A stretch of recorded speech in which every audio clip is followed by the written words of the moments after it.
December 12th Advent, the glory of the Word made flesh. In the beginning was the Word, and the Word was with God, and the Word was God. John 1:1. There have always been sectarian groups who have resisted the mystery implied in these two phrases. The Word was with God, and the Word was God. They said in their bondage to merely human conceptuality, you can't have it both ways. Either he was God or he was with God. If he was with God, he wasn't God, and if he was God, he wasn't with God. So to escape the truth of these two sentences, sometimes they change the translation. But what this verse teaches is that the one we know as Jesus Christ, before he was made flesh, was God, and that the Father was also God. There are a plurality of persons and a single God. This is a part of the truth that we know as the Trinity.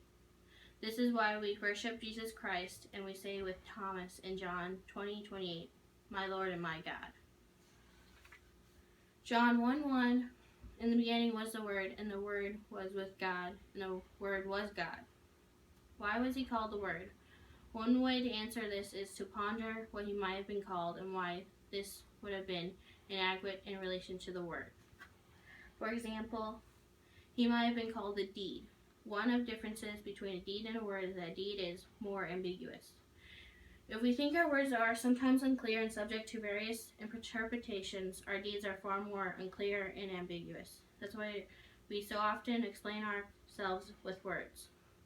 Words capture the meaning of what we do more clearly than the deeds themselves. God did many mighty deeds in history, but he gave certain priority to the word. One of the reasons I think is that he put a high value on clarity and communication. Another example is that John might have called him the thought. In the beginning was the thought, but one of the differences between a thought and a word is that a word is generally pictured as moving outward from the thinker for the sake of establishing communication. I think John wanted us to conceive of the Son of God as existing both for the sake of communication between him and the Father and for sake of appearing in history as God's communication to us. A third example is that John might have called him the feeling. In the beginning was the feeling, but again I would say feelings do not carry any clear conception or intention or meaning. Feelings, like deeds, are ambiguous and need to be explained with words. So it seems to me that calling Jesus the Word is John's way of emphasizing that the very existence of the Son of God is for the sake of communication. First and foremost, he existed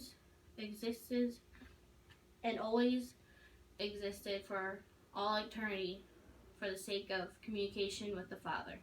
Secondary, but infinitely important for us, the Son of God became divine communication to us. One might say, in summary, calling Jesus the Word implies that he's God expressing himself to us.